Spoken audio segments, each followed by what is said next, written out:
Olá, boa noite a todas e todos. Estamos aqui para nosso último webinar dessa temporada.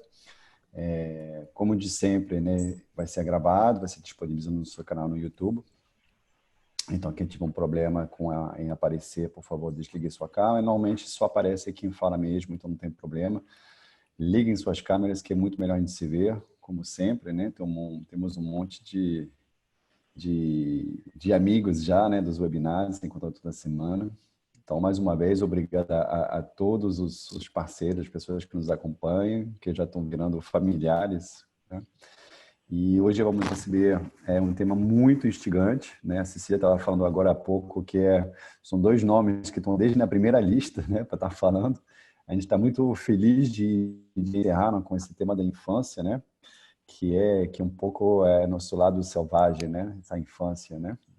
Que acho que tem tudo a ver com o nosso tema do paisagismo ecológico, da natureza autêntica e livre, né? Que a gente pretende trazer para a cidade, né? Por favor, não deixem de se apresentar colocando o seu nome, de onde você vem, em que tipo de instituição você trabalha,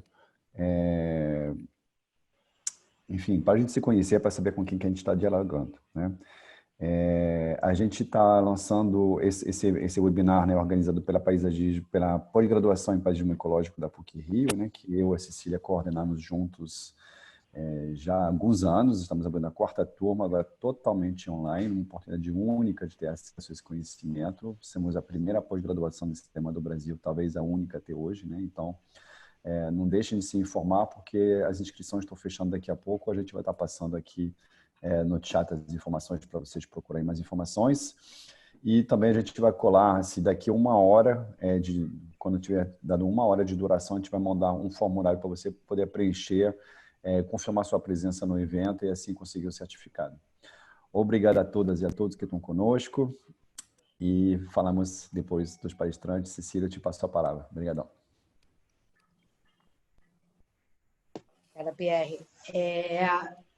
Boa noite para todo mundo. É uma alegria, mais uma vez, estar aqui com vocês, né? Mais uma noite onde a gente vai tratar de natureza e cidade, um tema que eu acho que é assim, fundamental, né? Falar da criança e a natureza na cidade, né? E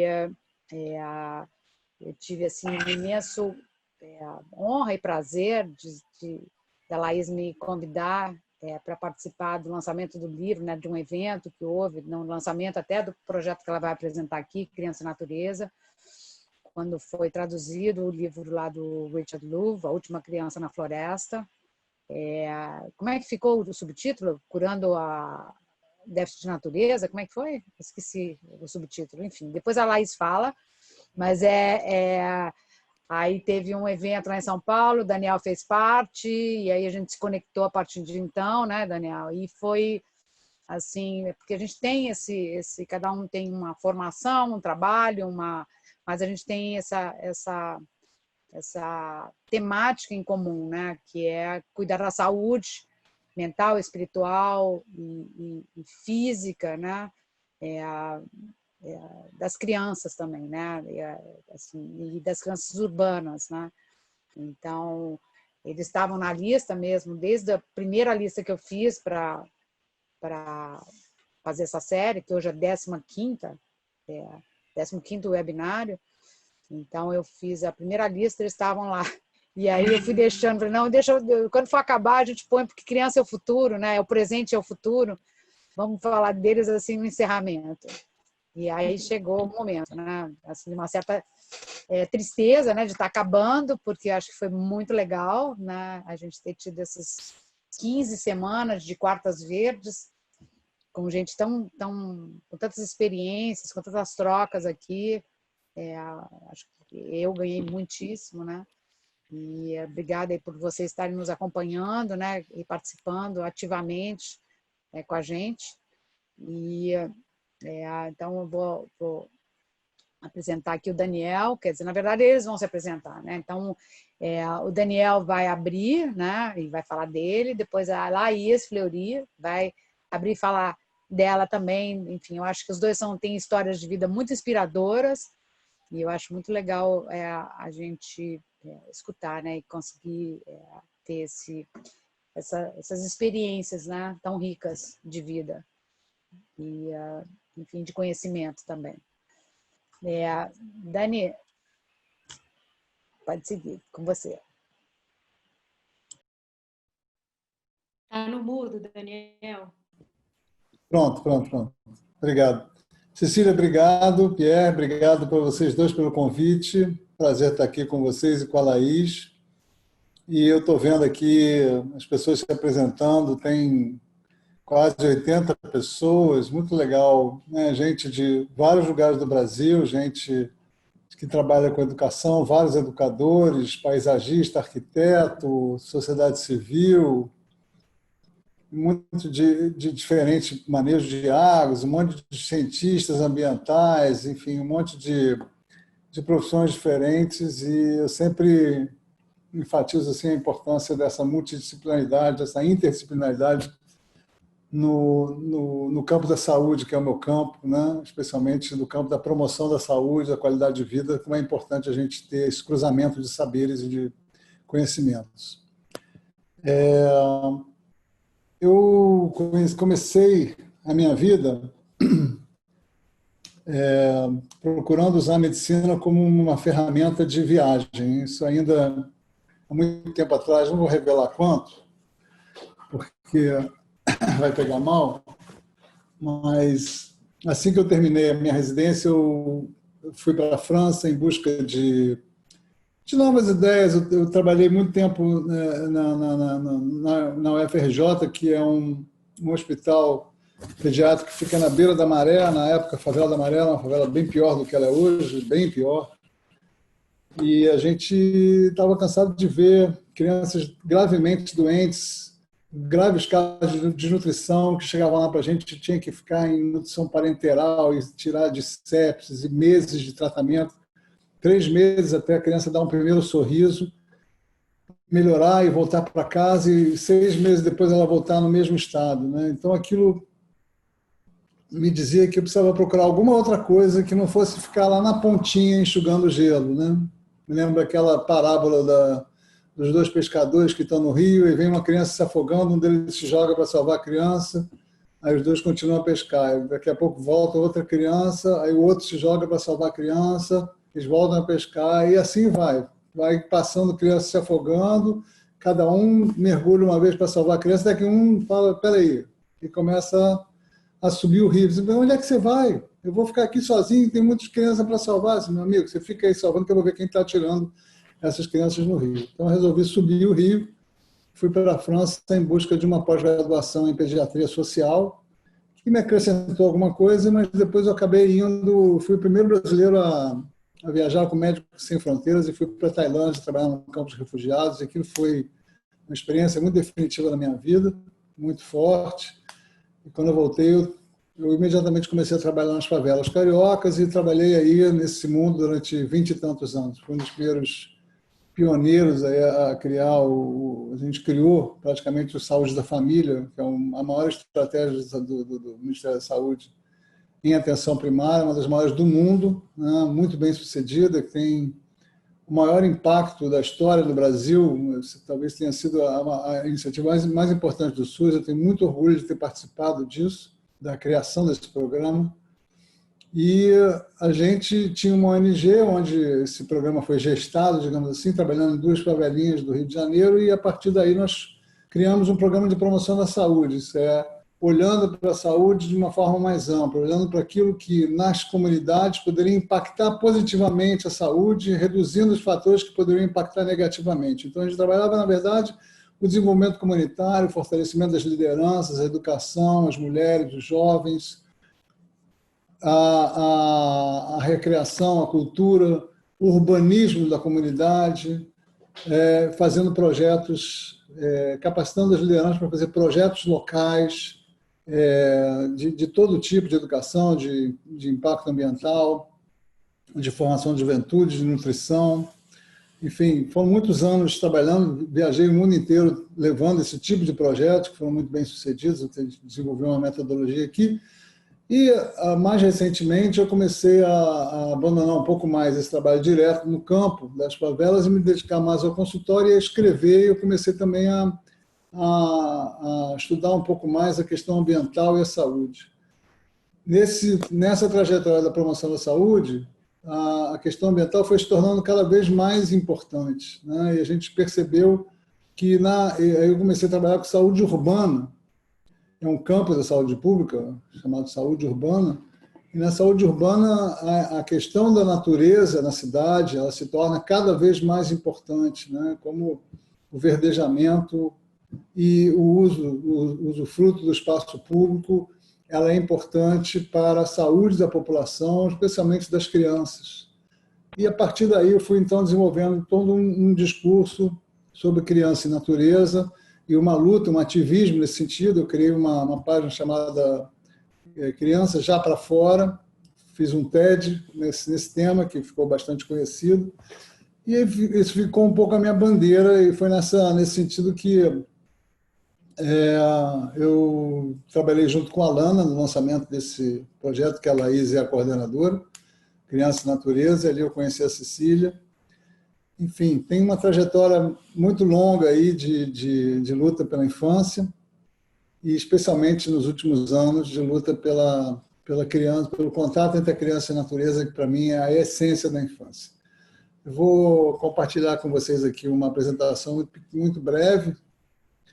Mas antes de compartilhar, eu queria fazer um exercício aqui de telepatia. Eu queria desafiar vocês, deixa eu ver se eu acho uma coisa aqui. Queria fazer um desafio que vocês fechassem os olhos durante 15 segundos e eu vou adivinhar o que vocês estão pensando. Eu queria que vocês todos fechassem os olhos e imaginassem crianças felizes e saudáveis. Fechem os olhos durante 15 segundos e imaginem crianças felizes e saudáveis. O que elas estão fazendo, onde elas estão.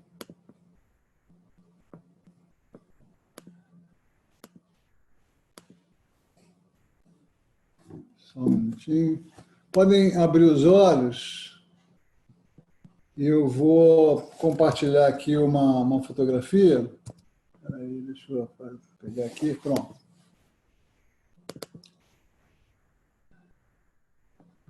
Eu tenho a mais absoluta certeza que a maioria de vocês viu uma cena parecida com essa. Eu duvido que alguém tenha visto criança fazendo dever de casa, criança olhando tablet ou televisão, ou comendo saquinho de salgadinhos. Infelizmente, essa não é a realidade da maioria das nossas crianças. Existem pesquisas que mostram que antes da pandemia, as crianças estavam extremamente confinadas, tinham, em média, menos de 1 hora por dia de contato com ar livre, né? E a situação da infância no Brasil não é uma situação fácil, em geral, não só nessa questão do contato com ar livre. As crianças têm vivido uma realidade de confinamento progressivo, têm vivido uma realidade também de afastamento dos cuidadores fundamentais de seus pais, pai e mãe, enfim, nessas novas configurações de família, né? Diferentes configurações, famílias mosaico, famílias homoafetivas, mas esse vínculo com os cuidadores, que é o território fundamental desse início de desenvolvimento da criança, né, que é tão importante para toda a sua saúde mental, espiritual, emocional, física, estava muito rompido, muito degradado pela vida moderna, crianças passando 12 horas por dia em creches literalmente institucionalizadas. Essa pouca convivência que elas estavam tendo estava muito interferida pelo telefone celular, que é toda uma nova categoria de estudos da infância, chamada parentalidade distraída. Então, os adultos mergulhados no celular, levando a uma quebra desse vínculo, levando a baixa autoestima, problemas comportamentais das crianças que simplesmente se sentem alijadas do convívio com os pais pelo telefone celular. Crianças, também elas, submetidas a um excesso de telas que leva aí a aos efeitos da publicidade infantil, leva ao consumismo, leva a uma série de problemas.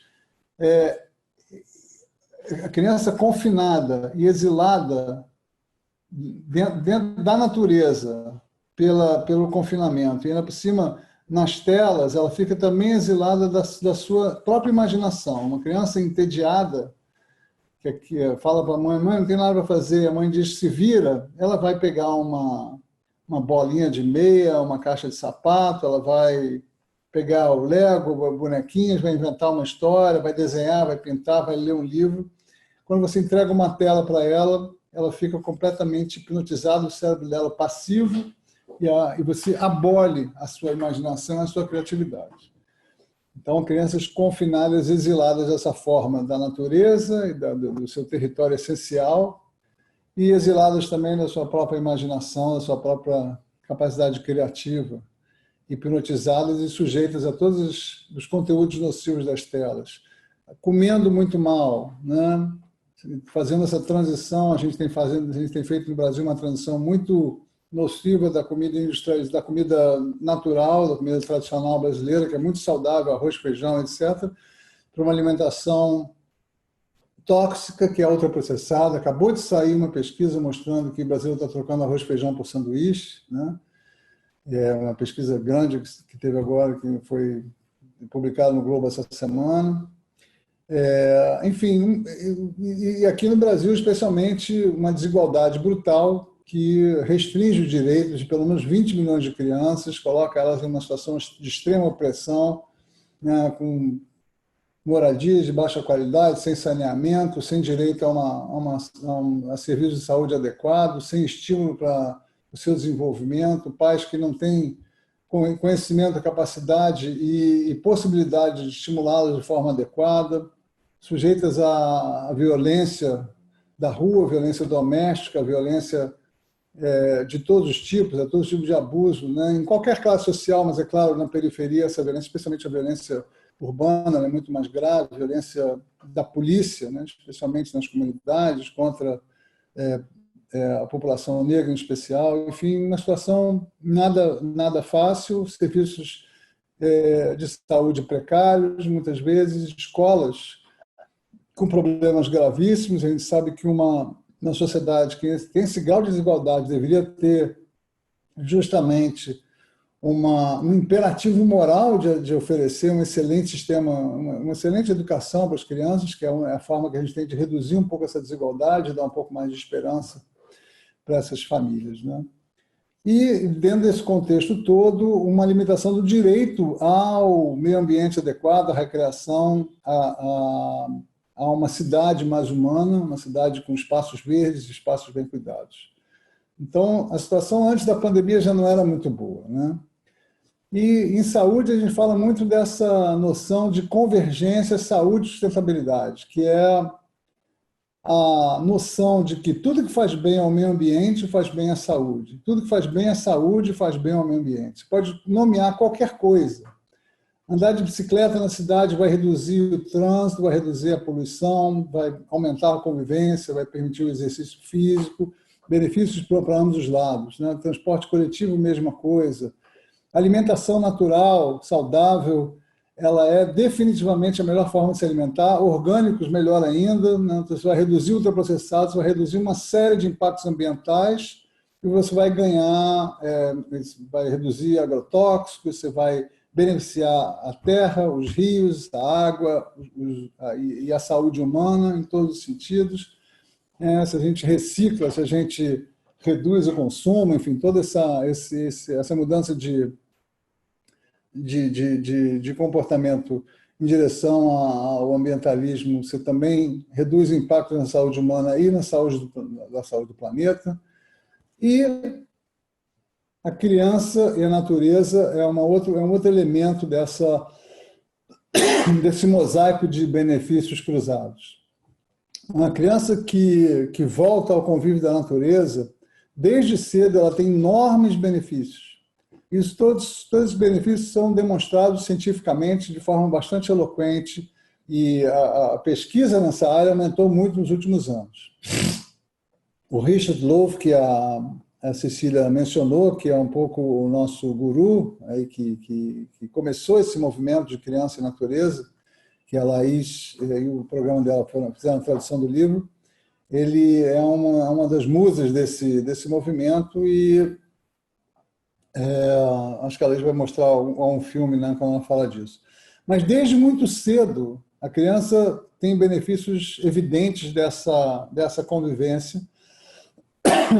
E só para a gente ter uma ideia, assim, você imagine uma criança num berço, olhando para cima, um bebê de 6 meses, olhando para cima e vendo um móvel, vendo formas geométricas regulares, né, que vão tá rodando em torno da cabecinha dele, perdão, e que vai estar tocando aquela musiquinha, parará, parará, e ele vai acionar mais ou menos uns 3 neurônios para processar essa cena, né?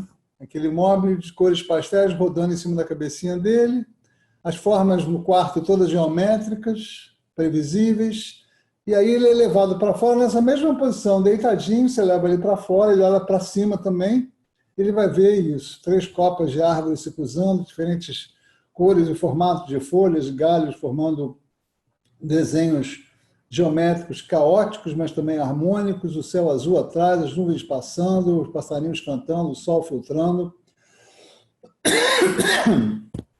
Vejam a diferença de estímulo que essa cena vai provocar, milhões de sinapses se formando para... Vocês devem ter alguma noção sobre isso, o desenvolvimento do cérebro da criança, né? Como a natureza é um estímulo extremamente potente para esse desenvolvimento, né? A natureza é o que a gente chama de um sistema, ao mesmo tempo, caótico e harmônico, né? E ela tem um profundo impacto como digamos, uma matéria pedagógica, uma matéria ensinante para a criança. Ela melhora todas as qualidades positivas da infância, ela melhora a memória, a imunidade, né? Crianças que têm problemas de doenças repetidas, por exemplo, de infecções, se beneficiam muito do contato com a natureza. Crianças alérgicas, ela estabiliza a imunidade, melhora a alimentação, mais apetite para alimentação, alimentos naturais, tem um impacto no aprendizado, tem um impacto no sono, no foco, na concentração, na socialização.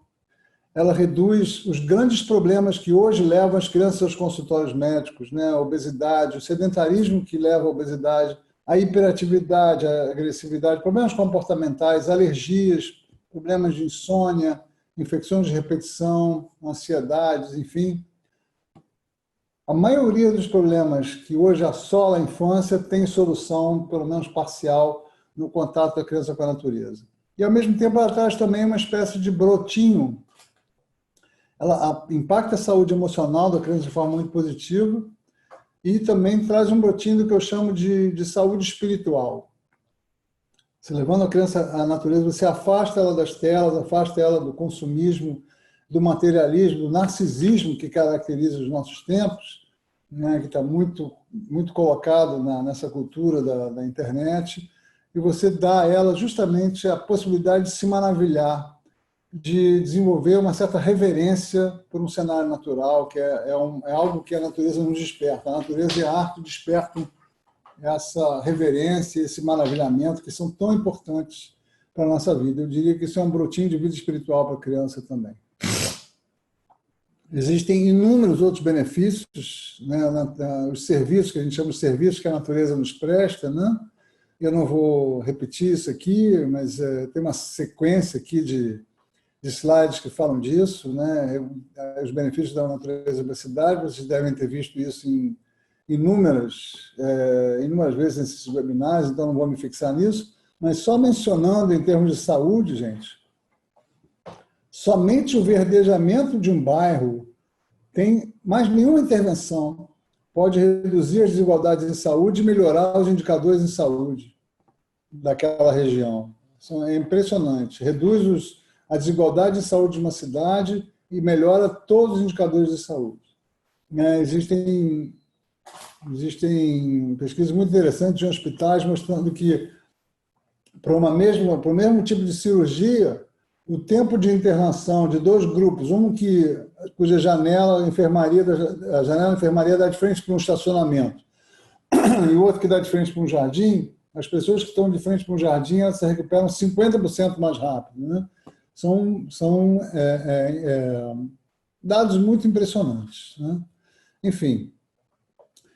E por que a gente colocou o brincar lá, né? Por que a gente imaginou crianças brincando na natureza? Aí, só dando essa pequena viagem colateral, né? O brincar é a atividade essencial da criança. A natureza é o seu lugar de essência e o brincar é a sua atividade de essência. O brincar é a linguagem da criança, é a forma como ela é no mundo, a forma como ela lê o mundo e a forma como ela se expressa no mundo.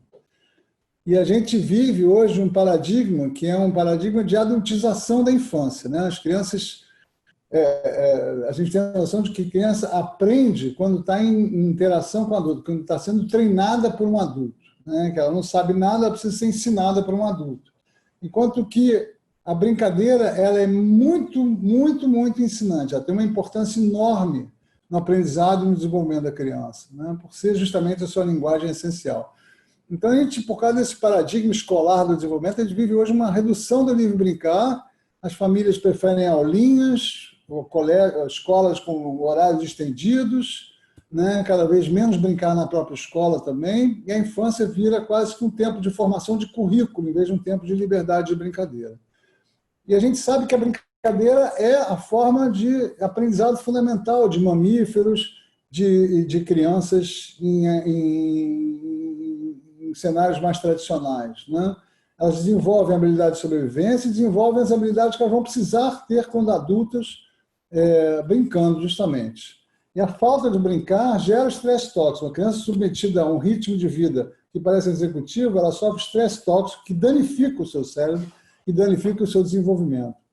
Então, eu gosto muito dessa frase, a arte de brincar na criança é a arte de viver no adulto.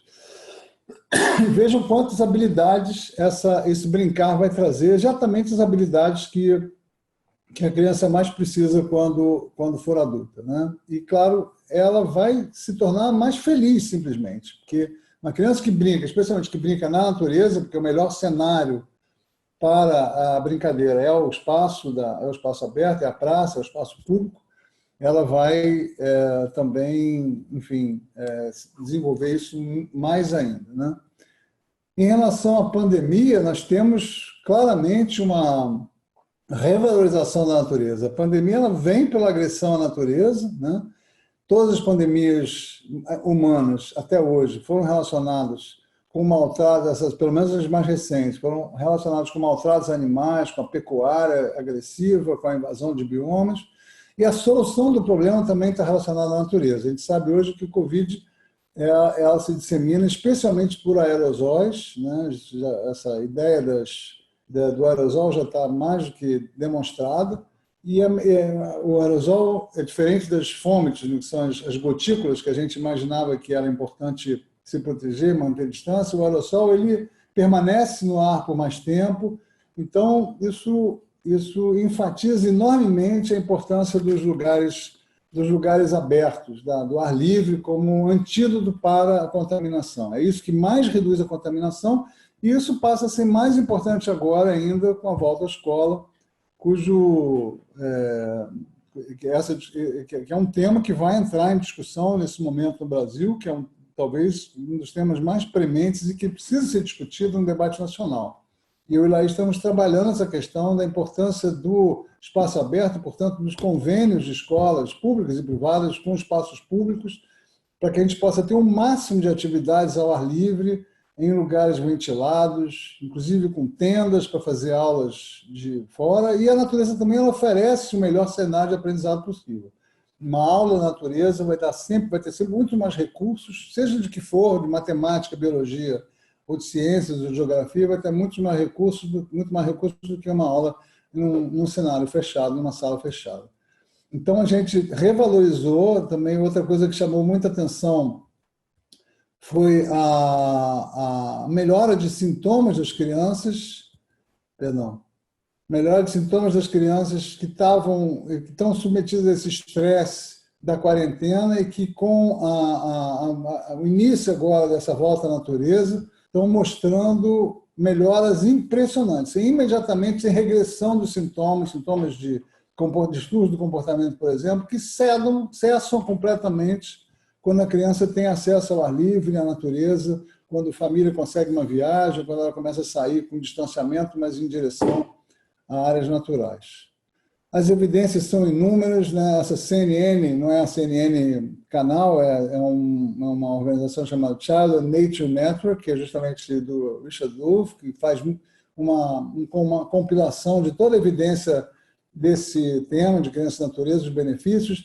A própria Associação Americana de Pediatria, ela chamando a atenção dos pediatras para que prescrevam o brincar, também falando do brincar ao ar livre, e nós aqui, a Sociedade Brasileira de Pediatria, junto com a Lona, o projeto Criança e Natureza da Laís, fizemos um manual também orientando pediatras, famílias e crianças e educadores para os benefícios da natureza. Tem algumas páginas desse manual que tem a pirâmide da natureza.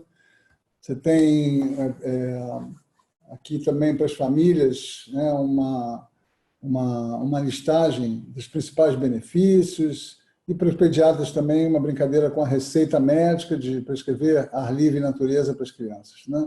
Essa ideia de reconquistarmos a cidade, né, pularmos esses muros dos condomínios, essa desigualdade toda em direção ao direito que a criança tem ao ar livre, ao espaço público, que está no Plano Nacional de Primeira Infância, abraçando essas cidades com participação, com áreas de lazer bem cuidadas, ativas, né, que tem vários programas nesse sentido, mudando as cidades e transformando essas cidades em lugares mais humanos, com arborização, com programas de ciclovias, com transporte público, com melhor manutenção de praças, acessibilidade, né?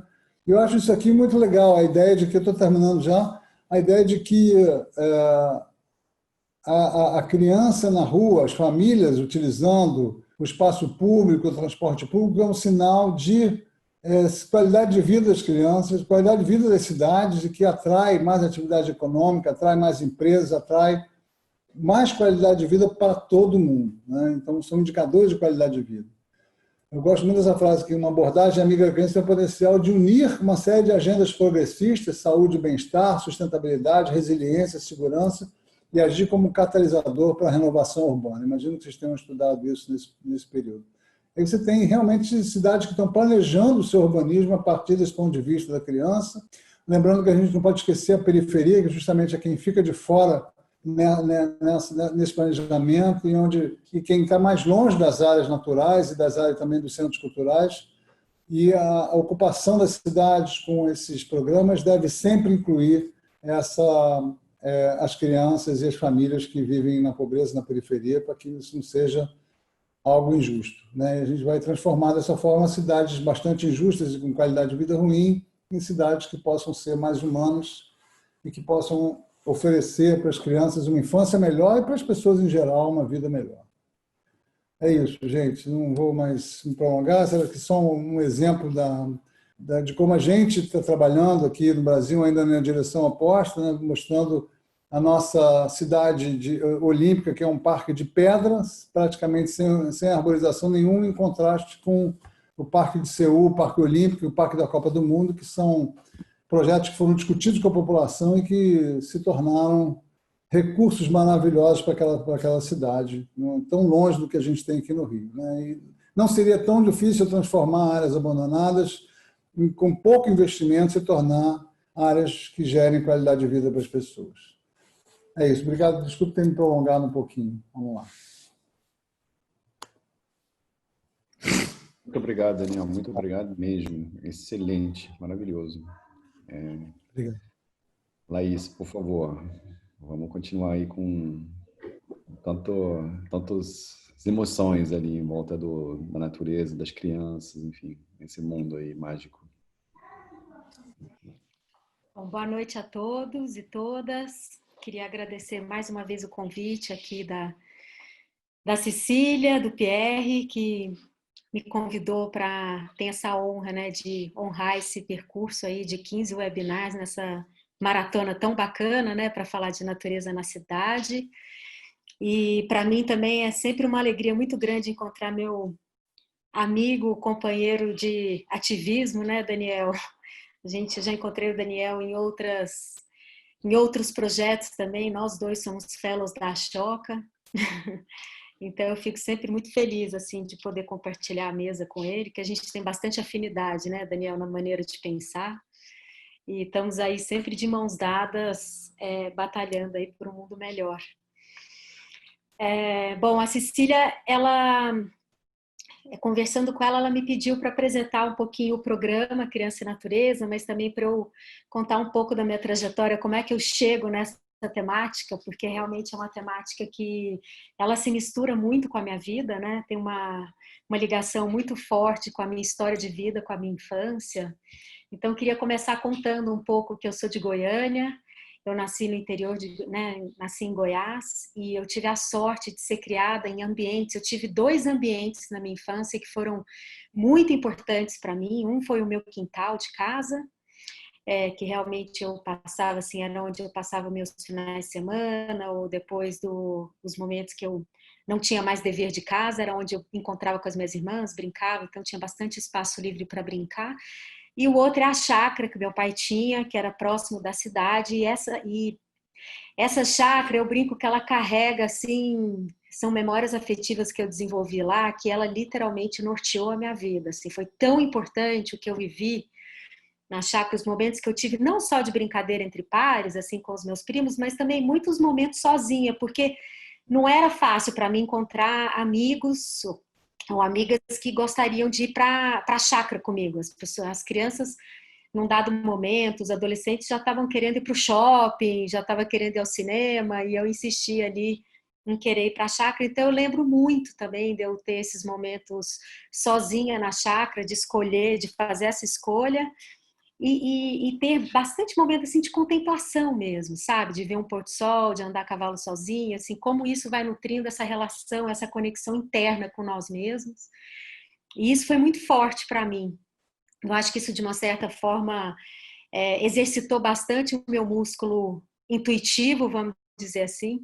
E eu acho que esses momentos assim que eu tive na natureza, de bastante liberdade, com muitas oportunidades de escolha, vamos dizer assim, porque bastante atenta aos meus desejos internos, eu acho que o fato de hoje eu trabalhar no Instituto Alana, coordenando o programa Criança e Natureza, a semente estava ali, né, nos meus 6, 7, 8 anos de idade, brincando na chácara. Então, acho importante fazer essa ligação, porque inclusive tem uma pesquisadora americana, que é a Luísa Schaula, que é uma professora da Universidade do Colorado, e essa foi uma pesquisa que ela fez para entender um pouco por que as pessoas, os profissionais que trabalham na área da conservação, o que será que eles têm em comum que fizeram eles escolherem, né, esse cuidado pelo meio ambiente, esse cuidado pela natureza.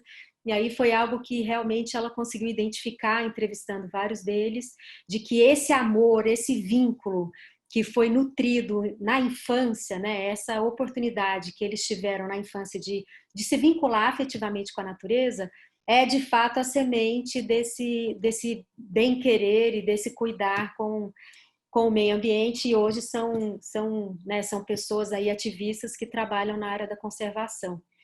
Então, comigo não foi diferente, eu não cheguei a trabalhar na área da conservação, mas eu tenho uma trajetória de vida que a natureza sempre esteve no meu radar, acho que muito parecido aí com o Daniel. Sempre gostei muito de viajar, mas eu só viajava para espaços onde tinha natureza. Então eu comecei minha vida profissional, acho que um marco que eu tive foi quando eu cofundei a associação Vagalume, que é um projeto social que trabalha com implantação de bibliotecas na Amazônia, mas que começou com uma expedição de 10 meses, eu e minhas 2 amigas, Silvia e Fofa, onde a gente ficou 10 meses viajando na Amazônia, com esse contato muito, assim, imerso mesmo na natureza, tendo contato com as comunidades tradicionais. E daí, depois dessa etapa na minha vida, então, assim, sempre trabalhei na área da educação, também com esse olhar social também muito forte. E daí, depois, eu tive uma oportunidade grande, assim, muito especial também, de trabalhar com a educação experiencial. Então, eu passei 3, 4 anos fazendo expedições em áreas remotas, trabalhando para uma organização americana, nem era brasileira, onde eu viajei para vários lugares, assim, fazia expedições de 1 mês, no Alasca, enfim, vários lugares do mundo, mas como uma educadora, né? Assim, como uma instrutora ao ar livre. Então, assim, de novo, eu tive essa oportunidade de ter essas imersões na natureza, e daí, quando eu fiquei grávida, quando eu tive as minhas filhas, eu comecei, então, a olhar o mundo, olhar a cidade sobre essa perspectiva da infância. E daí eu tive a minha primeira filha em São Paulo, e daí eu comecei a caminhar com ela ali, eu morava muito perto da Avenida Paulista, e comecei a caminhar com ela ali na Paulista para levar ela no Parque Trianon, né, para ela poder ter um respiro do verde. Mas só o caminho, eu lembro muito assim, que o caminho do meu pré, assim, onde eu morava, até o parque, como aquilo já me incomodava, era o ar, né, assim, muita poluição sonora, o ar, eu falava, nossa, ela é tão pequena, já está respirando esse ar, né? As pessoas fumando, eu lembro que me incomodou demais. E daí eu e o meu marido, a gente tomou a decisão de morar no Rio de Janeiro, porque a gente achou que, de uma certa forma, a gente iria ter mais contato com a natureza, principalmente para as crianças. E foi quando eu comecei a olhar, então, escolas, né, para as meninas estudarem. E daí foi quando eu tive, assim, um balde de água fria muito grande, porque fui para o Rio com essa expectativa, e daí eu percebi que pior até do que São Paulo, as escolas do Rio de Janeiro pouco preservam esses ambientes ao ar livre. E aquilo, para mim, era uma contradição muito grande, porque eu falava, gente, se as crianças que moram aqui no Rio têm a oportunidade de ir para a praia ou brincar na praça, por que eu vou deixar elas, assim, deixar as minhas filhas dentro de uma sala de aula? Aquilo, para mim, eu não me conformava com aquilo. E daí foi quando, então, eu tive contato com o Instituto Alana, e começou realmente com o livro do Richard Louv. Vou agora compartilhar com vocês uma apresentação que eu fiz, bastante assim institucional, para vocês entenderem um pouco como que é o programa.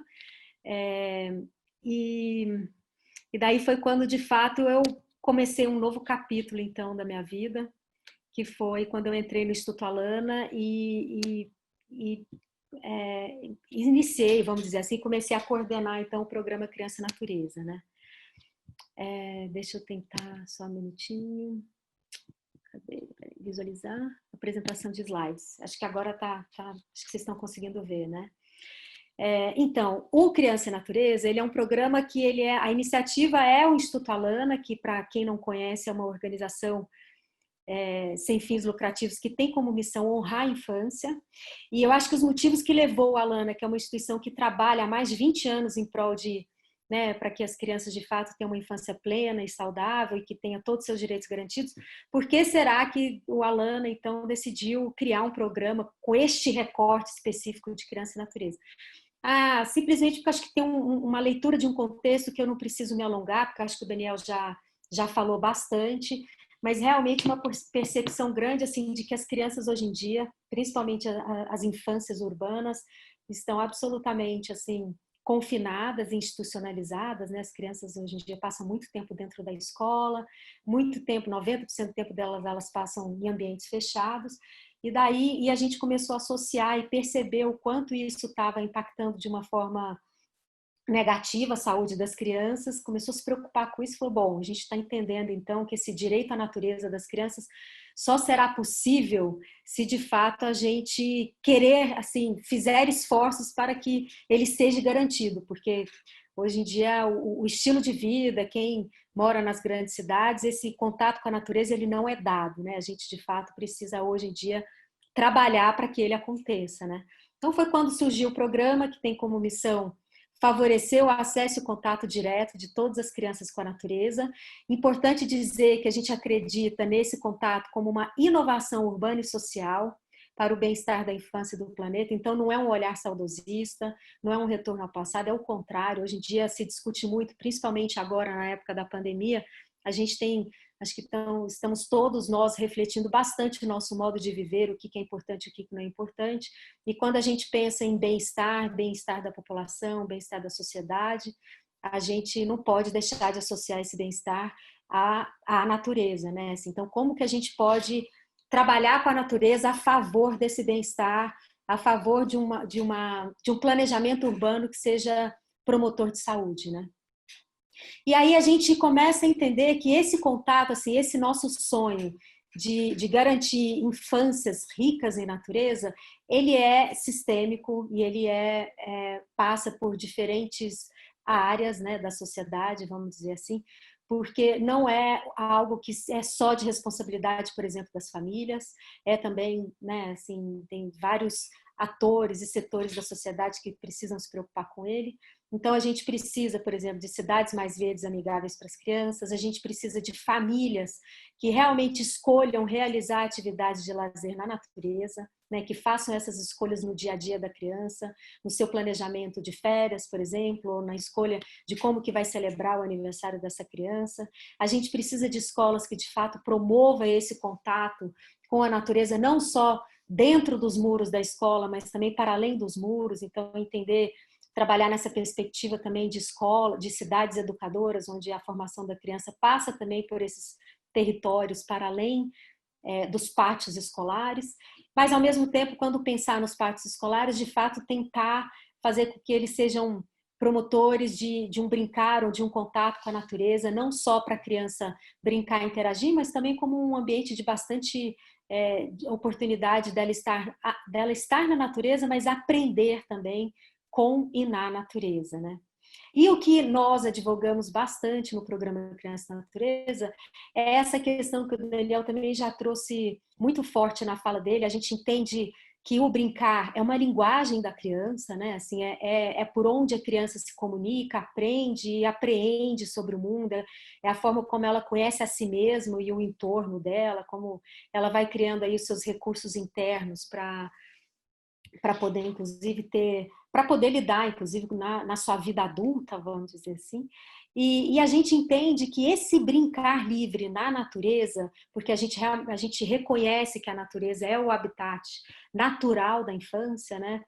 É o que a gente vê acontecendo cada vez menos. O Richard Louv, que é esse autor que escreveu o livro que nós traduzimos, que chama A Última Criança na Natureza, ele fala que a espécie em extinção é a criança brincando livre na natureza. Porque a criança hoje confinada, institucionalizada, ela acaba tendo um contato com a natureza muito dirigido, né?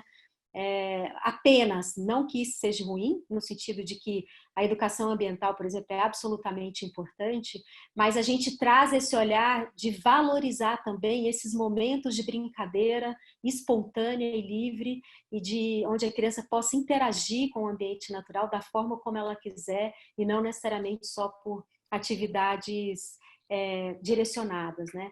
E também na área da saúde, como o Daniel também já trouxe, a gente precisa que todos os profissionais da área da saúde reconheçam como é essencial esse contato com a natureza para a saúde e bem-estar do indivíduo, né?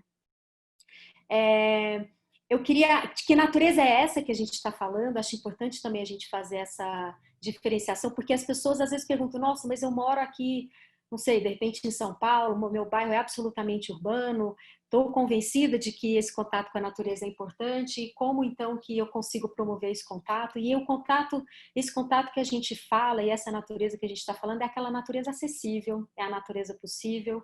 Esse exercício que o Daniel fez, por exemplo, no início da fala dele, da gente fechar os olhos e pensar quais são as nossas memórias de infância, onde é que a criança está brincando de forma potente. Às vezes é ela subindo na árvore que tem na esquina da casa dela, ou às vezes ela brincando num pequeno pedaço de terra no quintal da sua casa, ou são momentos também de lembrar que uma vez choveu bastante e ela foi brincar na calçada na chuva com os amigos, assim. Então, realmente a gente precisa ressignificar um pouco de que brincar na natureza ou estar em contato com a natureza não significa necessariamente viajar para longe ou ter que pegar um carro todo dia para ir numa praça, mas simplesmente oferecer oportunidades diárias para que ela tenha esse contato com a natureza que lhe é possível. E para isso a gente precisa garantir tempo, né? Assim, precisa garantir dentro da agenda da rotina semanal da criança para que de fato ela tenha tempo e liberdade para interagir com esses ambientes ou interagir, enfim, para brincar na calçada ou brincar no seu quintal ou subir numa árvore.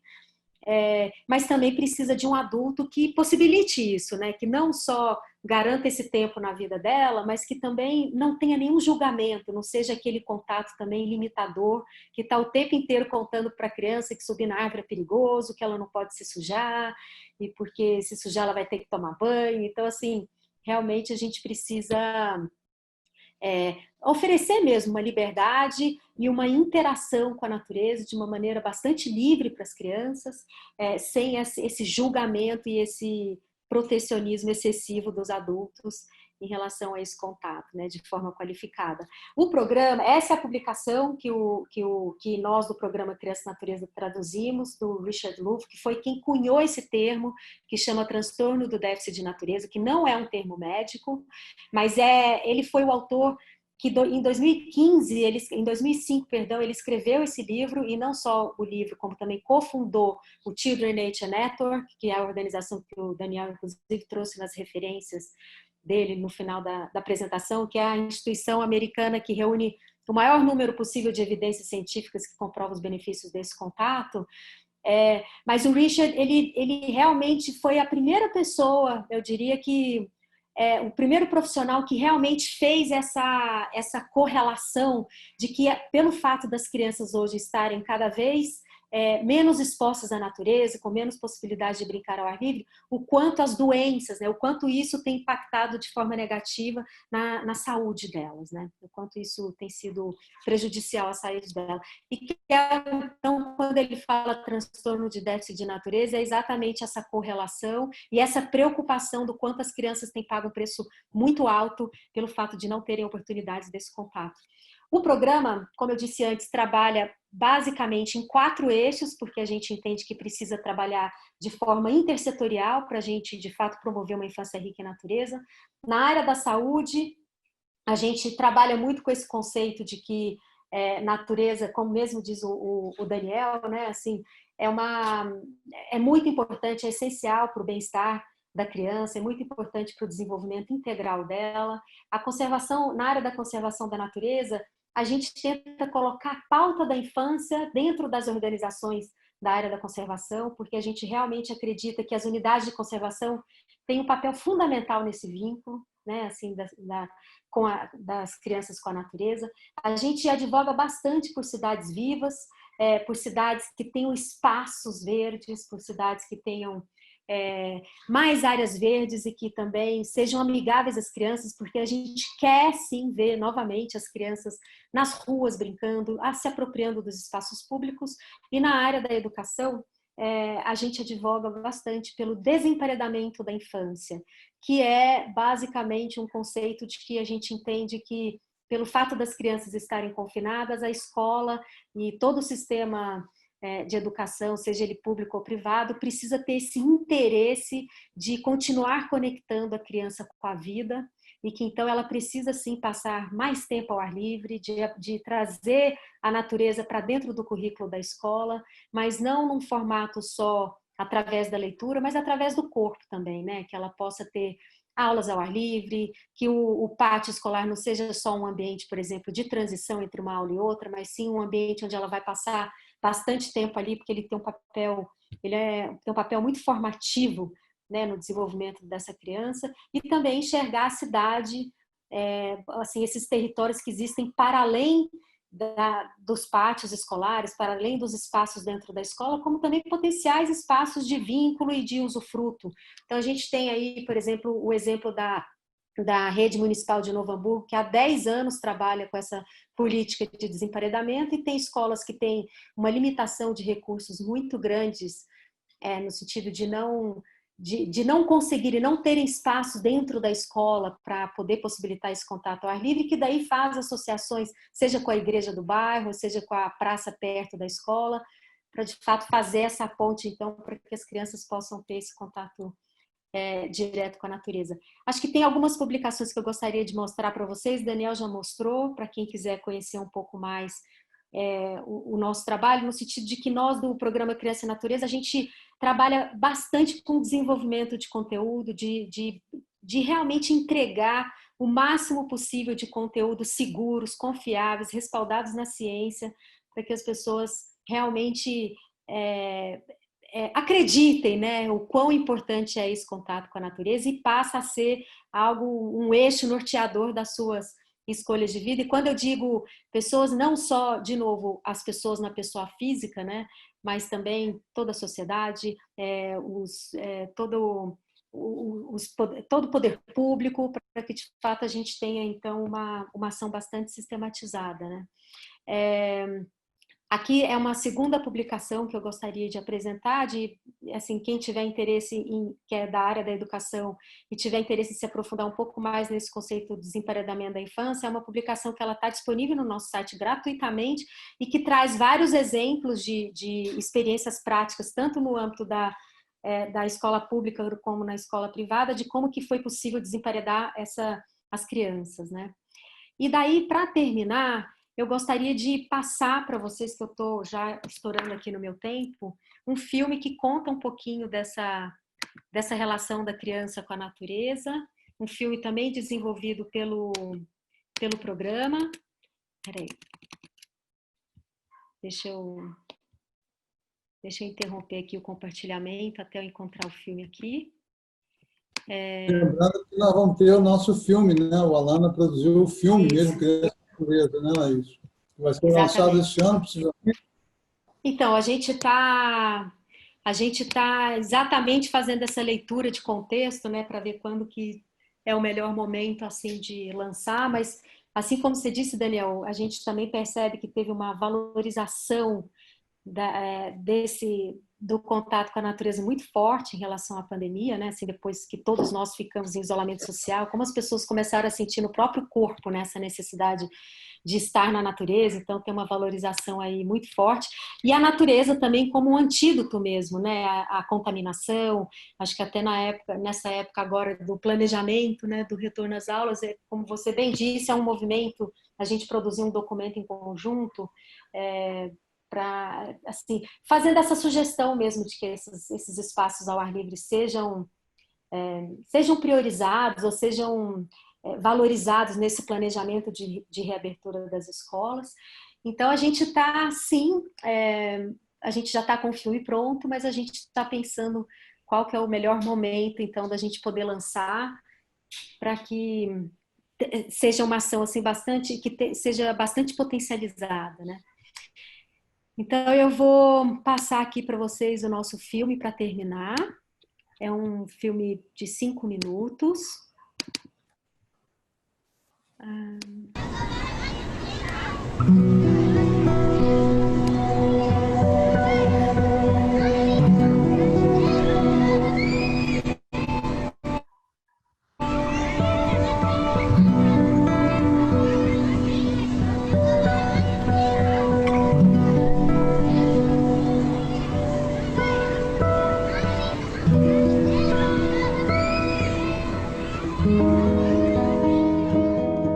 Uma vez na praça, tinha chovido bastante, então tinha feito bastante lama na praça.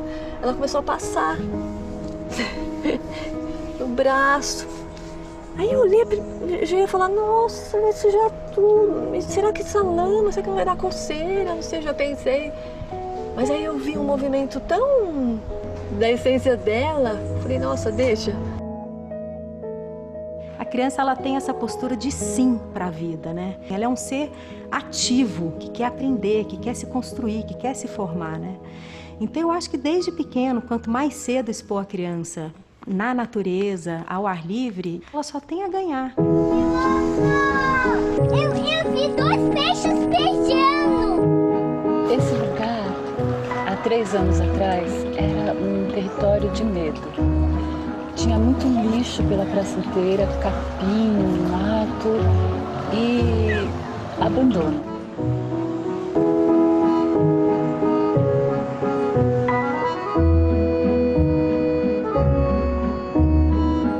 O contato com a natureza é muito produtivo, é muito pacificador, é muito restaurador.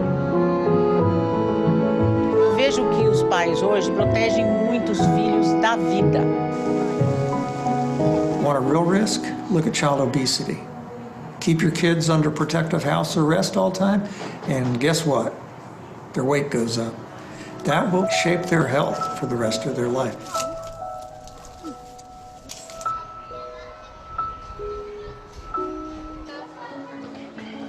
Desde que ele entrou aqui na escola, eu senti uma resistência do Joaquim em entrar na sala, em estar próximo das pessoas. E Joaquim ficava muito próximo das árvores. O Joaquim, ele teve um início da fala que foi um pouco diferente. Ele não foi exatamente muito atrasado, porque ele começou a falar, mas ele não miava as coisas. Mas não era uma fala com intenção comunicativa. Teve um dia, né, que a professora pediu autorização para tirar foto das coisas que ele organizava, né, no parque. E até quando teve a reunião, né, de final de ano, ela pegou uma pasta assim, abriu e começou a mostrar as fotos. E assim, para mim foi um baque muito grande, assim, de ver a beleza das fotografias e do objeto fotografado.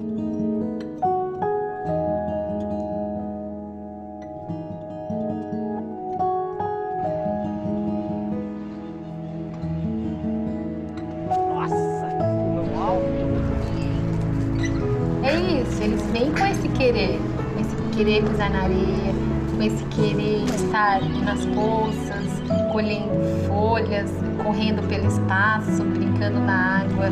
As crianças continuam querendo. Agora cabe o que eu vou oferecer a essas crianças.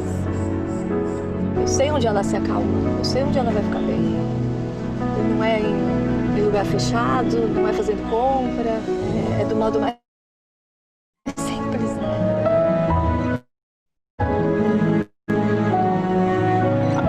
da natureza e a beleza da arte mexem com a gente de uma maneira e o sentimento que advém dessa transformação não tem nome. É um bem-estar interno, é uma volta ao orgânico, é um reequilíbrio da nossa humanidade. O projeto Criança Natureza ele veio ao mundo com a missão de lembrar à sociedade o quão importante é o contato da criança com a natureza para formar crianças saudáveis e felizes que se tornarão adultos no futuro conscientes, responsáveis, produtivos e que são os futuros guardiões do nosso planeta. A criança precisa da natureza como a natureza precisa da criança. A gente só cuida daquilo que a gente conhece, daquilo que a gente ama.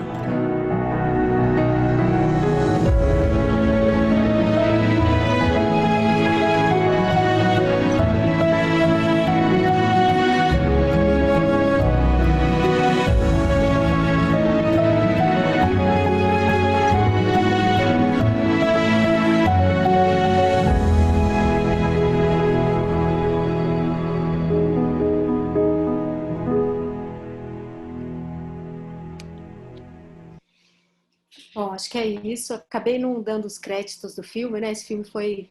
a diretora do filme é a Renata Terra. Ele foi produzido pela Maria Farinha Filmes, que é também uma produtora que faz parte, né, do Instituto Alana também, do Grupo Alana, vamos dizer assim. Só queria reforçar nessa fala da Laís e na minha, está dando para ouvir? Tá, né? A importância dessa luta pelo direito da criança à natureza é uma luta de todas as famílias. Aqui entra a questão do conceito de justiça ambiental, que vocês devem ter discutido aí, né, ao longo desses webinários, e reforçando aí a fala da Laís, que é uma honra para a gente estar nesse momento fechando, ter sido convidado para o último desses seminários, que certamente devem ter sido uma sequência maravilhosa, mas só essa noção muito importante de que acesso à natureza para uma criança não é um luxo, é um direito, né? E que ele deve ser estendido a todas as crianças. E a periferia brasileira é especialmente precária nessa área, né? Se você aqui no Rio, se você anda pelas ruas de Ipanema e pelo Leblon, você está num lugar, mesmo pelas ruas da cidade, né? Você está num lugar privilegiado com muitas árvores e tudo mais, com vista para morros e praia e tudo mais. Você vai para a Olaria, o Marechal Hermes, gente, é tudo cinza, né? Não tem uma árvore, não tem... as áreas verdes são totalmente confinadas no alto dos morros, daqui ainda resta, né, como lá na Serra da Misericórdia. Enfim, é muito difícil você encontrar uma área verde decente, uma área pública de brincadeira, de recreação decente. E essa é uma luta para que a gente tenha cidades realmente mais humanas, menos injustas, menos desiguais, né, menos perversas, com uma imensa quantidade de crianças que estão aí vivendo nesses ambientes. Então, não é um luxo de classe média nem de classe alta, mas um direito da criança e um direito da família em geral. Cara, eu estou emocionada. Muito. Eu acho que ainda tem mais uma coisa incrível, né? De conectar as crianças com a vida e conectar as pessoas com os outros. Criança não tem preconceito. De botar as crianças para brincar junto, né?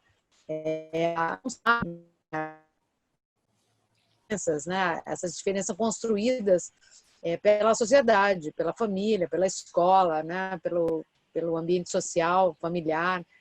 Né? Quando as crianças têm a oportunidade de estar juntas, né? Em espaços abertos, com natureza, com lama, com todo mundo brincar junto. Né? Eu acho que a partir daí você também desconstrói muito do que é construído, né? Nessa sociedade nossa excludente, né? Classista, branca, machista. Né? Eu acho que na hora que está todo mundo junto, não importa se é menino ou se é menina, de onde que veio, qual é a cor, né? As crianças brincam juntas, soltou na pracinha, tá todo mundo... Eu acho que é assim, as cidades têm que ser realmente repensadas, em todas, assim, principalmente as cidades brasileiras, né, que são muito partidas, né, enfim, não há essa convivência pela própria construção, né, da sociedade, extremamente ainda um ranço muito preconceituoso, né, muito classista. Eu acho que a gente tem realmente que trabalhar por outras cidades. Eu acho assim. Cecília, e como o desenho da cidade, assim, todo esse planejamento urbano vai dando tom, né, desse estilo de vida, porque a gente acaba concebendo cidades que elas priorizam muito mais o espaço privado, né, assim, o estímulo ao consumo, do que espaços públicos abertos, né, assim, promotores de encontros, que facilitem o convívio entre pares, que facilitem o convívio intergeracional. Então, como existem assim prioridades nesse sentido, a gente pode até ver agora, claro, assim, é um tema absolutamente complexo, mas agora, por exemplo, nesse flexibilização do isolamento social, né? Agora, como os parques praticamente foram os últimos, né, a voltarem ao dia a dia nosso. Então, você vê assim, pois é, claro que tem, eu entendo, assim, existe uma pressão econômica, mas por que a gente, dentro dessa flexibilização, por que não vai flexibilizando juntamente os parques e, de repente, fazendo um controle mais organizado de como que você vai usufruindo e como é que você vai ocupando esses parques, ao invés de simplesmente fechar e liberar esse acesso sendo o último da lista, né? Então, como isso vai contando para a gente os valores da nossa sociedade, quais são até mesmo para quando a gente pensa e concebe uma cidade, o que a gente vai priorizando, né? Assim, é o comércio, é a convivência ao ar livre, né? Acho que tem aí uma reflexão muito grande para a gente poder fazer. Eu só queria fazer uma observação, né? Porque Nova York, porque Nova York não fechou em momento nenhum parque. Não, tiveram alguns. O centro do consumo, o Central Park não fechou em momento algum, né? Então as pessoas continuaram usufruindo do espaço aberto, que inclusive era estimulado até para que as pessoas se exercitassem, para manter a saúde física, né? Então, não só lá, né? Eu acho que em outras cidades também tiveram algumas fecharam. Não, acho que a última coisa que se pensou em retornar, mesmo que fosse com regras, porque Nova York teve, né? Eles fizeram lá os círculos nos gramados para as pessoas ficarem distanciadas. E outras cidades também fizeram esse tipo de ação, né? De intervenção nos espaços públicos, né? Nos parques, para as pessoas pudessem sair, né? E não ficar confinadas. E não estimular. A última coisa que abriu, muitas vezes, foi o shopping, o restaurante fechado, né? Onde você tem as boates, discotecas, essas coisas. E aqui a gente realmente tem essa obrigação, né? De ter esse outro olhar, né? Uhum. Aqui está tendo um monte de comentários agora. Vai, Pierre. Não, é que a gente ainda tem essa natureza brasileira, que é uma exuberância só, né? Então, se a gente considera que a natureza é uma biblioteca, onde a gente, né, eu acho que o Daniel aponta bem, né? É um sistema inteligente que mobiliza a inteligência, né? E quando me confronto com a natureza, eu crio a inteligência, né? E a gente tem essa biblioteca maravilhosa brasileira e a gente não aproveita isso, né? A gente tem muito pouco disso na cidade. Quando chega um jardim na cidade, é um gramado com banco de concreto, brinquedo de plástico, né? E acho que o conceito do nature play, né? Aquele playground natural que é feito de galho, de folha seca, de elementos naturais, assim, colocados ali, onde eu posso ter um cheiro de madeira, eu posso ter, né? A gente sabe que todo esse microecossistema que está ali de bactérias é extremamente saudável, né? Quando se perguntou o que você vê, eu ficava vendo criança na lama, assim, coberto de lama, brincando. Para mim era isso, uma criança feliz, assim, essa descoberta ali e tendo essa troca, né? E a gente está realmente uma questão de saúde que é muito preocupante. Eu acho que a nossa falha com a natureza está ali nas crianças, né? E eu acho que é um tema muito emocionante, porque liga duas pontas de um mesmo problema, né? A criança, a natureza e a falta de contato com os outros. A gente tem muitas perguntas legais aqui. Cecília, não sei se você teve tempo de ler enquanto eu estava falando aqui. Passei para você uma boa aí. Então, os pais também precisam ser educados, né? Para esse olhar de valorização do brincar na natureza. Alguma dica para iniciar esse trabalho? Não está direcionado, acho que vocês podem escolher. Eu acho que, assim, realmente os pais... Eu acho que nós ainda somos uma geração que a gente ainda tem essas memórias na nossa infância, né? Então, esse tipo de exercício que o Daniel fez, por exemplo, quando ele começou a fala dele da gente fechar os olhos e pensar um pouco na criança potente, é só a gente convidar os pais, por exemplo, a lembrar de como que era a infância dele, né? Assim, quais foram os momentos fortes, assim. Eu acho que então tem um pouco esse olhar de como que foi a infância para tentar resgatar. Eu acho que uma outra possibilidade, assim, por exemplo, dentro do campo da escola, assim, realmente os pais passarem por essa experiência, porque a gente também não consegue oferecer algo que a gente não acredita, né? Se não tenha ela para oferecer. Então, os pais também precisam reconectar com a natureza primeiro, assim, ter esse acesso, esse encantamento pela natureza, porque se ele não tiver, ele não vai conseguir passar, né, para o filho. Se ele não tiver esse olhar, é muito difícil ele expor a criança por algo que ele não acredita. Então, acho que, por exemplo, nas escolas, quando tiver reunião de pais, por que não, né, convidar, de repente, uma reunião de pais que seja ao ar livre, ou se não, que faça esse resgate, por exemplo, de memórias de infância. Foi um pouco como Novo Hamburgo fez. Novo Hamburgo começou a resgatar essas memórias com os pais e, de fato, eles perceberam o quanto isso foi importante, constitutivo para eles. Falou, bom, se foi constitutivo para vocês, não é diferente com os filhos de vocês. Então, a gente precisa, de fato, colocar isso como prioridade aqui dentro da escola, né? Então, eu acho que, assim, a resposta mais objetiva seria exatamente essa reconexão com a natureza pelos próprios pais para depois passar adiante, né? E a gente precisa, na verdade, de muito ativismo, né? A educação dessa geração de pais de hoje, ela passa por uma ação conjunta de diversos setores, da política pública, inclusive, né? Então, eu, por exemplo, faço essa educação diariamente no consultório a nível individual, eu faço isso também sem número de palestras e de textos que eu escrevo, enfim, eu faço isso o tempo todo. O programa Saúde e Natureza tem isso como missão, né, Laís? A educação das famílias, né? Tem inúmeros recursos para a família, tem proposição de clubes de famílias, enfim, tem uma série de recursos lá no site que eu coloquei aí no chat para vocês darem uma olhada.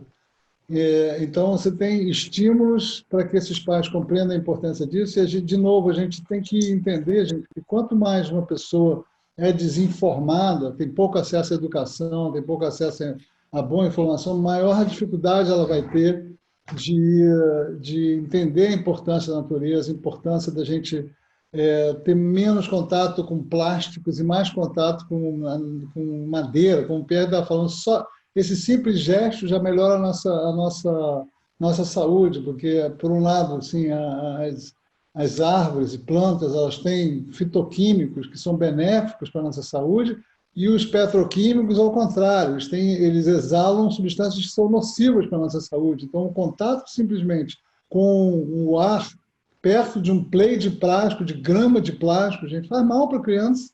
E aí você vê os condomínios de ricos colocando grama de plástico e playgrounds de plástico, quando podiam colocar áreas de grama com grama de verdade e de madeira, né? É uma coisa incompreensível. E você vai para a periferia, o programa fundamental da família brasileira na periferia é igreja e shopping, né? Quando não dá, vamos para a igreja, quando dá, vamos para o shopping. Então, tem algum para gastar lá na praça de alimentação, mas ela vai comer fast food ultraprocessados. A natureza também chega na questão da alimentação.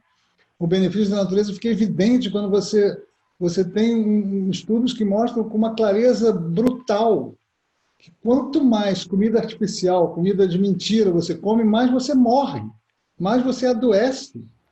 E quanto mais coisas não processadas, aquela velha frase do Michael Pollan, né, desembale menos, descasque mais. Se você fizer só isso na tua vida, você já melhora muito a tua saúde, você melhora a tua longevidade. Então, a natureza ela tem efeitos em todo o espectro da saúde humana. E é importantíssimo, gente, inclusive nós aqui, urbanistas, né? Vocês, né? Eu não sou urbanista, eu tenho um lado urbanista, mas a gente tenha isso em mente também quando a gente tiver qualquer tipo de comunicação com o público, né? E qualquer tipo de intervenção nas cidades, que a educação para a importância da natureza esteja dentro desses projetos. Muito importante isso. Acho que tem eu acho importante... Desculpa, Cecília. Não, pode ir. Não, era só assim, só para reforçar o que o Daniel falou, e nós do programa Criança e Natureza, a gente acredita muito que essa é uma responsabilidade compartilhada. É porque a pergunta foi, de fato, bastante focada, né? O que os pais poderiam fazer. Mas a gente entende também que não é uma responsabilidade só dos pais. Não adianta também os pais, por exemplo, terem interesse de promover esse contato com a natureza, se ele não tem uma cidade que favorece isso, se não tem uma opção de escola que não favorece esse contato, se ele tem, por exemplo, se o pediatra, né, da criança realmente não valorizar esse contato, eu acho que tem uma série é uma responsabilidade compartilhada mesmo, que vai desde de incentivo de políticas públicas para terem cidades mais verdes, cidades, né, assim, para dar acesso a esse contato direto com a natureza, é algo que, de fato, é um ecossistema que precisa funcionar para que, de fato, a gente possa promover esse contato da criança com a natureza. É importante dizer também que esse é um desafio recente, não um desafio contemporâneo. Quando nós éramos assim, o mundo está se urbanizando cada vez mais, assim, recentemente, né? Nas gerações mais antigas, essa não era uma questão. Por isso que eu gosto de ressaltar que é um desafio, mas também não deixa de ser uma grande oportunidade, né, da gente repensar as cidades, da gente repensar o nosso estilo de vida, as nossas formas de viver, e é por isso que a ciência também começou a trabalhar, porque antes essa relação com a natureza, os benefícios que era tão intuitivo, né, era algo mais fácil, né, de se ter acesso, hoje em dia já não é mais fácil, então a ciência vai e nos ajuda a relembrar o quão importante é esse contato com a natureza, e o quanto ele é essencial para o desenvolvimento da criança e para o nosso bem-estar como sociedade e para o bem-estar do planeta também. É isso. Tem uma pessoa perguntando, eu vi no chat uma pessoa perguntando a questão da segurança pública, né? As pessoas acabam procurando espaços privados em vez de espaços públicos por causa da questão de segurança. É só lembrando, gente, que quanto mais um espaço público é abandonado, mais inseguro ele fica. Né? Um espaço público ocupado, é por isso que a gente precisa de um pouco de ativismo nesse sentido. E São Paulo, aliás, é uma cidade muito bacana nesse ativismo. Tem muitos exemplos de coletivos de pais e mães, coletivos de vizinhança que ocupam espaços públicos dentro do seu bairro e reativam esses espaços, inclusive com obras, né, com recursos, que conseguem recursos privados ou conseguem que a prefeitura faça intervenções e eles fazem complementos dessas intervenções.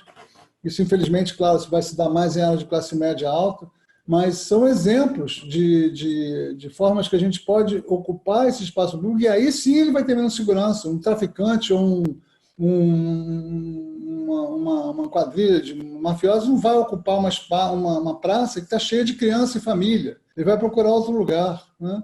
Quanto mais gente na rua, menos insegura a cidade fica. Então, a gente abandonar, ir para o shopping, aí sim nós vamos ter cidades mais inseguras, cada vez mais inseguras. E, de novo, uma coisa muito importante que a Cecília falou, a área natural, a área aberta, a área pública, ela promove o encontro, ela promove a interação, ela promove a troca, o afeto, né? O encontro interrelacional, o encontro interclasseal, o encontro interracial, enquanto que o espaço privado ele só vai promover consumismo e separação. Eu acho que essa sociedade do consumo, ela não tem interesse que a gente vá para a praça nem para o parque. Ela quer que a gente vá para o lazer, que a área pública já foi, né, substituída pelo shopping. Eu acho que a gente até está vendo uma reversão nos últimos anos. Eu morei muito tempo grudada ali no Parque Lage. E eu saí de lá uns 5 anos atrás. No começo, o Parque Lage era vazio. E quando eu saí de lá, nos últimos anos que eu estava morando ali, eu não conseguia nem entrar na minha rua em fim de semana. Porque com a crise, inclusive, né, que de 2008, que as pessoas ficaram sem poder de compra, os parques do Rio de Janeiro lotaram. E o carioca vai muito para a praia, né? A gente está falando muito de parque, mas praia também é natureza, né? Então, e aí os cariocas descobriram os parques a partir da hora que a economia começou a pegar, né, a recessão. As pessoas resolveram descobrir parque. E aí todo mundo fazia piquenique em parque, né?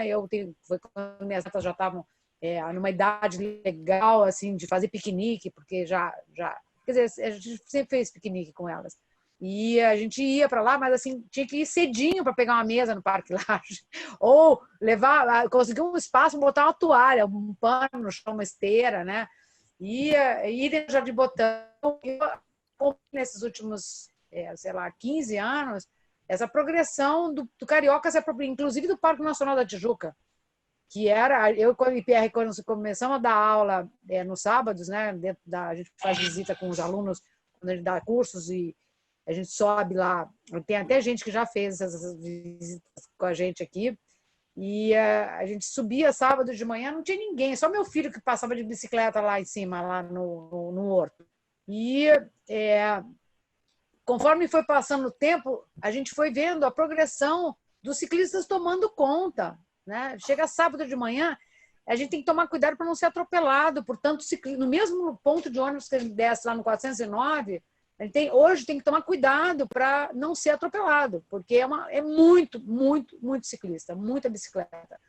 E gente caminhando também. Então, há um movimento crescente. O que precisa acompanhar é uma política, né? A população precisa pressionar em todas as cidades para que haja política de espaços verdes. Nossa Fundação de Parques e Jardins no Rio de Janeiro foi desmontada, né? Como uma cidade não tem um departamento de parques e jardins, São Paulo tem lá o DEPAV, que eu acho que é bem atuante até, né? E São Paulo tem esses ativistas, até aparece o pessoal da Praça da Nascente, ali, que é uma das minhas paixões de São Paulo. A Andréia, que aparece falando no vídeo, né? E aquele espaço que foi completamente transformado, como outros em São Paulo foram. Eu acho que o Rio de Janeiro tem o Verdejar, lá na Serra da Misericórdia, que acho que até o Daniel falou, né? Que realmente implantou isso. Tem outras experiências assim avulsas, mas falta uma mobilização maior, né, para a gente conseguir essa não perder. Agora estão querendo botar um autódromo em cima da floresta de Camboatá. Então, é uma coisa completamente insana, na minha opinião, né? Eu acho que eu não consigo não trazer esses casos que estão rolando neste momento, né? Como tirar 200 mil árvores para botar um autódromo, quando a gente tem que tirar carro do nosso universo. Descarbonizar, Essa coisa do autódromo, sair do carro, se passar, gente, isso não é um vamos fazer um assassinato. autódromo em cima de uma floresta de 200 mil árvores numa área carente, né? Devia cuidar daquilo ali, abrir para a população, tirar as bombas e tudo mais que estiver lá, e abrir para a população para usufruir também, né? Dessa área. Então, eu acho que temos sim e eu acho que também sou ativista nessa área, a Pierre também, né? Temos sim que fazer essa transformação e nos empoderar. Todos, né? Todos temos que nos empoderar. Então, e entender que todos nós temos essa área, né? de articulação e de transformação. Fazer isso ocupando. Eu acho que assim, esse projeto continua, gente? Ele continua avançando no legislativo, a coisa do autódromo? Não, tá na audiência pública. É uma história longa, mas... Gente, vamos focar no tema. Não, mas é porque é uma área importante, né? A gente vai na contramão, em vez de estimular. Isso daí depois entra lá, SOS Floresta do Camboatá. SOS Floresta do Camboatá, vou botar aqui, porque eu acho que vale muito a pena todo mundo ficar sabendo o que está acontecendo. Sim, acompanhar, tem muita movimentação, entrar no Facebook, na página do SOS Floresta aqui de Camboatá, ali tem link para grupos de WhatsApp, tem uma série de mobilizações, coisas que a gente pode copiar, colar e divulgar, bem o pessoal de ponta aí que está de frente para essa luta. Mas eu acho que o interessante é lembrar que depende de cada um de nós, né? Eu acho que criticar já hoje em dia já não é mais a gasolina que a gente precisa. A gente precisa de consciência. Uma vez que essa consciência é adquirida, vamos ocupar os espaços. A coisa mais resiliente do mundo é uma criança. Você pode colocar uma criança em qualquer lugar que ela vai brincar, vai começar a animar aquele espaço. Acho que a fala do Daniel que diz, cara, assim, a diferença entre a segurança e percepção de segurança é alguma coisa gigantesca, né? E a gente está, assim, andando com as crianças, ocupando os espaços, trazendo aqueles risos, aquelas brincadeiras, é a maneira de transformar a cidade, né? Então, para mim, natureza e criança é a mesma coisa. Então, vamos trazer a natureza e a criança nos espaços, ocupando. Acho que não é para achar culpa, mas o pai ficou em casa, mas os educadores. Cara, a gente tem um monte de problemas, né? Se a gente começar a listar todos eles, a gente não vai acabar nunca. O importante agora é começar a entender que, cara, vamos passar o passo da porta e ir para fora, né? Com as crianças e juntos, né? Porque eu acho que também a gente está falando muito da necessidade das crianças ter contato com a natureza, a gente esquece que também a gente precisa. Elas precisam mais da gente para suas formações, né? Para poder tomar forma de uma maneira ampla e plena, né? Mas nós também precisamos ir lá junto e recuperar essa criança e, quem sabe, subir numa árvore, brincar, pular, jogar lama, né? Uns nos outros. Cecília, são 2 minutos para encerrar nosso último webinar. Tá assim, você bate uma tristeza, né? Eu estou vendo aqui no chat, né? O pessoal aí também, assim, triste, né? Que está terminando, mas eu acho que foi foram 4 meses de pandemia, né? Que foi bem, para mim, durante muito tempo foi assim o melhor momento da semana foi estar aqui com vocês, né? Então, quero caramba, aqui o Daniel e a Laís hoje, né? E a presença de todo mundo, né? Que está aí, os fiéis quando podem, assim, é uma alegria. Esses webinars estão todos eles lá no nosso canal do YouTube. Pierre, é ótimo trabalhar contigo, a gente se diverte, né? Hoje já é quarta reunião, sei lá quanto que eu já tive com o Pierre, então nem dá oi mais, a gente entra, já parte direto para o assunto. Eu olhei que eu roubei. E amanhã de manhã a gente está junto de novo. Ele está com o meu livro lá, ele me falou, eu procurei aqui outro dia loucamente, não achei. Eu conheci minha mulher graças a esse livro, nunca vou te devolver ele. Ah, vai! Senão compra outro. Não, eu fiquei louca aqui procurando e não consegui achar. Ainda bem que você falou que está aí. Por isso que eu não empresto mais livro. É isso, gente. Muito obrigada. Eu não sei, Laís e Dani querem dar uma última palavra. Está com vocês aí. Aí a gente pedindo a próxima rodada. Teremos. Temos muita gente bacana para trazer. Teremos. Fala. Temos muito assunto, muitas pessoas incríveis também, que a gente não conseguiu trazer dessa vez, apesar de serem 15, né? Mas aí a gente ainda parte para outras. Laís, quer falar? Não, só agradecer pela oportunidade, adorei estar aqui com vocês. Todo mundo se cuidem, por favor, estamos precisando, né? Muita saúde para todo mundo. Eu também quero agradecer. Gente, muita gente perguntando sobre links e tal. É só ir lá no Criança Natureza, o site está no chat, mas também está muito fácil de achar no Google. Também CNN, Children and Nature Network, é um ótimo recurso lá em inglês, para quem gosta. Pediatria Integral BR, que é o meu site no Instagram. A Cecília botou o meu site, mas ele está meio abandonado. Que não tem, mas eu botei o Instagram também. Eu sei, eu vi. Então, Pediatria Integral BR também, onde eu escrevo bastante sobre isso. E convidar vocês lá no site do Alan, do Criança Natureza, tem muitas pílulas de filme, tem muitos recursos, propostas para a família, programas, convites e tudo mais. É claro que isso tudo está meio congelado agora na quarentena, na pandemia, mas isso vai ser retomado aos pouquinhos. E é um programa muito bacana que merece ser conhecido e acompanhado também nas redes sociais, no Instagram, no Facebook. E a gente vai daqui a pouco ter esse filme e convidar vocês. Eu vi que é um chat extremamente ativo. Eu nunca tive num Zoom com tantos comentários, com tanta pergunta e tanto agradecimento. Estou vendo que Cecília e Pierre fizeram um trabalho lindo, né, de ter agregado aí. Tem quase 105, chegou a ter quase 150 pessoas, acho, hoje. Né? Vocês estão tendo um público muito fiel e muito bacana, muito participativo. Isso só me traz esperança de que a gente tenha uma geração de jovens militando por essas cidades mais humanas e mais verdes, mais convívio e mais encontro, que é o que a gente mais precisa nesse mundo mesmo. Muito obrigado por ter convidado a gente para compartilhar desse momento com vocês. É um orgulho estar aqui e seguimos juntos aí, se cuidando, todos nós.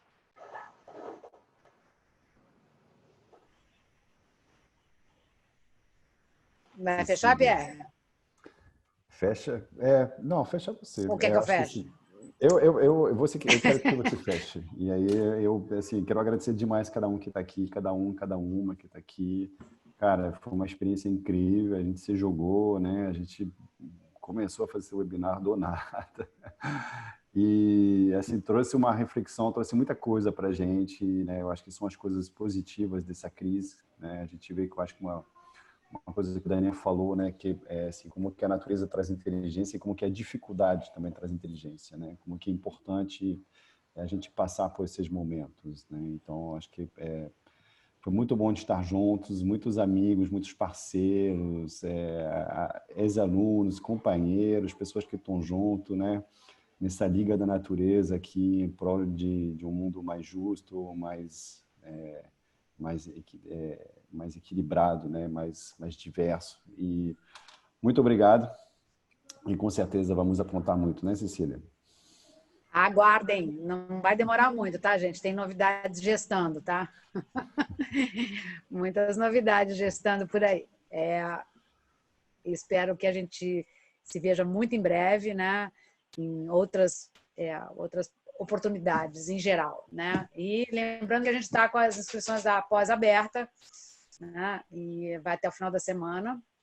E é isso, né? E a gente fala disso tudo que a gente apresentou aqui, a gente fala nesse curso, né? A gente tem também uma equipe incrível lá. Tá difícil dar tchau, mas é a hora. Tá chegando a hora, tá? Muito, muito obrigada. Gratidão mesmo. Tchau, gente. Valeu. Tchau. Tchau, gente. Boa noite a todos e todas.